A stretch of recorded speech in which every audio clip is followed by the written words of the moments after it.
धन धन गुरु नानक, धन धन गुरु नानक। देखिए, गुरु नानक जयंती की आप सभी को बहुत बहुत बधाई हो। जो गुरु नानक जी थे, बहुत दिव्य महापुरुष थे, बहुत अद्भुत गुरु थे, और जो भगवान के परम भक्त थे, और इतने परम भक्त थे कि इनकी वाणी को आज हम सभी पढ़ते हैं। और सिख धर्म के अनुसार तो ये भगवान के स्वरूप ही हैं। और सिख धर्म क्या, सभी को अगर गुरु को की वाणी अगर भगवान की वाणी के तुल्य हो जाती है, तो गुरु और भगवान में कोई भेदभाव नहीं रहता। गुरु नानक जी ने हमें बहुत ही अद्भुत शिक्षाएं दी। गुरु नानक जी ने हमें कहा कि नाम सिमरन करो, जो कि सभी वेदों का सार है, सारी उपनिषद का सार है कि भगवान का नाम सिमरन करो। दूसरी शिक्षा उन्होंने करी, कार्य करो, है ना, हमें खाली नहीं बैठना चाहिए, हमें कार्य करना चाहिए। कार्य भी दो तरह का होता है, एक संसारिक कार्य और एक आध्यात्मिक कार्य। संसारिक कार्य भी करना चाहिए क्योंकि उससे हमारा शरीर का पालन पोषण होता है, और आध्यात्मिक कार्य भी करना चाहिए, मतलब किसी गुरुद्वारे में, किसी मंदिर में सेवा करनी हो, प्रसाद बनाने की सेवा हो, सफाई की सेवा हो, भगवान के लिए कोई भी कार्य करना हो, वो करना चाहिए। और तीसरी गुनाज की शिक्षा थी, बढ़ चढ़ो, मतलब बांट के खाओ। गुरु नानक जी ने और उन 10 गुरुओं ने जो है बहुत ही सुंदर लंगर सेवा की सुविधा रखी। उन्होंने कहा कि कोई भी व्यक्ति, गरीब अमीर, किसी भी वर्ण का, किसी भी जाति का, अगर गुरुद्वारे में आएगा और अगर वो भूखा है, उसको खाना दिया जाए, सबको प्रसाद दिया जाए, लंगर प्रसाद दिया जाए, सभी को समान प्रसाद दिया जाए। ये जो समानता की जो बातें हैं, मुझे लगता है गुरु नानक जी से की शिक्षाओं में सबसे ज्यादा सर्वोपरि है। अगर हमें किसी समानता देखनी है, कोई ऊंच नीच का भेदभाव नहीं देखना, तो मुझे लगता है गुरुद्वारा एक सबसे बड़ी जगह है जहाँ पे कोई वीआईपी कल्चर नहीं है। आपको कभी भी देखेगा, आप सभी भी जाइए, कभी भी समर्था टेकिए, सबको प्रसाद भी एक साथ देखा जाएगा। ये गुरु नानक जी की शिक्षाओं के में आता है। देखिए, गुरु नानक जी इतने अद्भुत संत थे, जब छोटे थे तो इनका पढ़ाई लिखाई में तो मन नहीं लगता था। देखो, भगवान को जिससे जो कार्य कराना होता है ना, उसी से वही कार्य कराते हैं। तो गुरु नानक जी को, भगवान को तो एक बहुत बड़ा उपदेशक बनाना था। भगवान चाहते थे कि गुरु नानक जी उनकी शिक्षाओं को, उनके ज्ञान को सारी दुनिया में फैलाएं।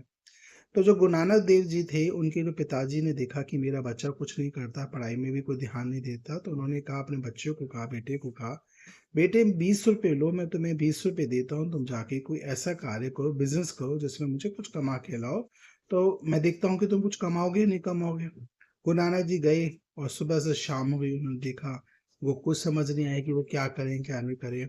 तो उन्होंने, जब शाम का समय हो रहा था, तो उन्होंने रास्ते में देखा कुछ भूखे साधु आ रहे थे, तो उन्होंने कहा कि कुछ खाने को दो। तो उन्होंने, गुरु नानक जी ने वो 20 रुपये उन साधुओं को खिलाने पिलाने में खर्च कर दिए, और साधुओं ने बहुत आशीर्वाद दिया, और गुरु नानक जी अपने घर आ गए। जब उनके पिता ने पूछा कि बेटे क्या हुआ, तुमने क्या सौदा किया, तो गुरु नानक जी कहते हैं कि पिताजी, आज तो मैंने सच्चा सौदा कर लिया। सच्चा सौदा, कैसा सौदा? बोले, आज मैंने रास्ते में कुछ भूखे साधु महात्माओं को देखा, और मैंने उनको भोजन दे दिया। तो उनके पिताजी नाराज हुए, परंतु वही गुरु नानक जी को आज सारी दुनिया पूछती है, सम्मान देती है। उनकी 3 शिक्षाएं जो है मूलतः बहुत इम्पोर्टेंट हैं, और मुझे लगता है कि हर धर्म का सार भी यही है, हर शिक्षाओं का सार भी यही है। पहली है, जप करो, नाम सिमरन।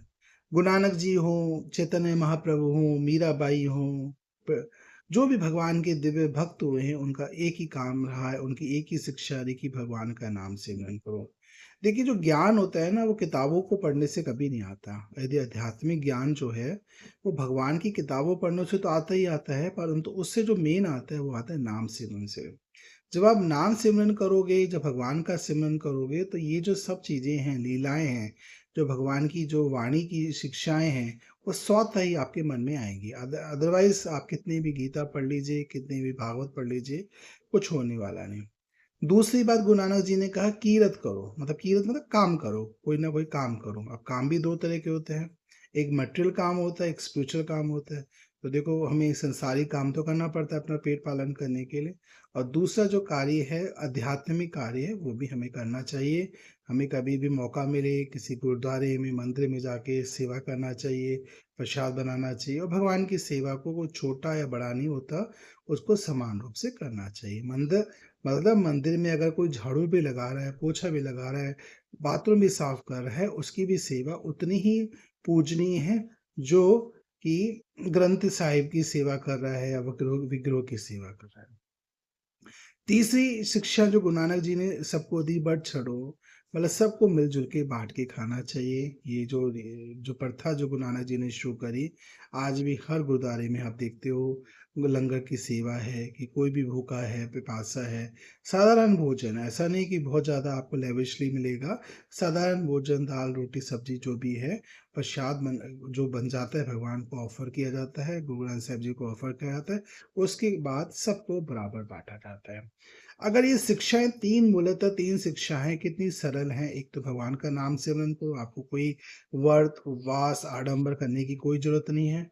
दूसरा आप अपना कार्य करो, है ना? आध्यात्मिक कार्य करने का जब भी मौका मिले वो करो और मिल के खाटो, मतलब भगवान के प्रसाद को सारी दुनिया में बाँटो। अगर यही शिक्षा को और वाणी जी का पाठ करोगे तो मुझे लगता है कि आप भगवान को बहुत जल्दी प्राप्त कर लोगे और गुरुओं की शिक्षा को भी आप गुरुओं के आशीर्वाद भी आप प्राप्त करोगे। आज बहुत बड़ा दिन है, बहुत शुभ दिन है।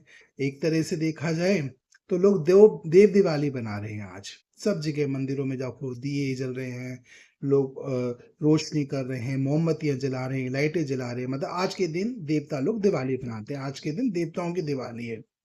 मुझे लगता है इसका कई कारण हैं, परंतु मुख्य कारण मुझे जो नज़र आता है वो ये आता है, जब भगवान का कोई भक्त प्रकट हो रहा होता है ना संसार में, तो देवता लोग बड़े खुश होते हैं और वो दिवाली बनाते हैं। गुरु नानक जी के प्रकट होने पर ये देवता लोग दिवाली बना रहे हैं और जिसको हम सभी भी दिवाली बना रहे हैं, तो इसलिए इसको देव दिवाली कहा जाता है। आज उनके आविर्भाव दिवस पे, आज उनके प्रकट दिवस पे हम सभी को उनसे प्रार्थना करनी चाहिए कि हे गुरु नानक जी, आप हमें आशीर्वाद दीजिए, जिस तरह से आप भगवान का हमेशा सिमरन करते थे, है ना? और उसी तरह से हम भी सिमरन करें, हमारे द्वारा अच्छा कार्य हो और आपकी जो शिक्षा थी उसका हम अमल पालन करें। Thank you so much. जय गुरु नानक जी।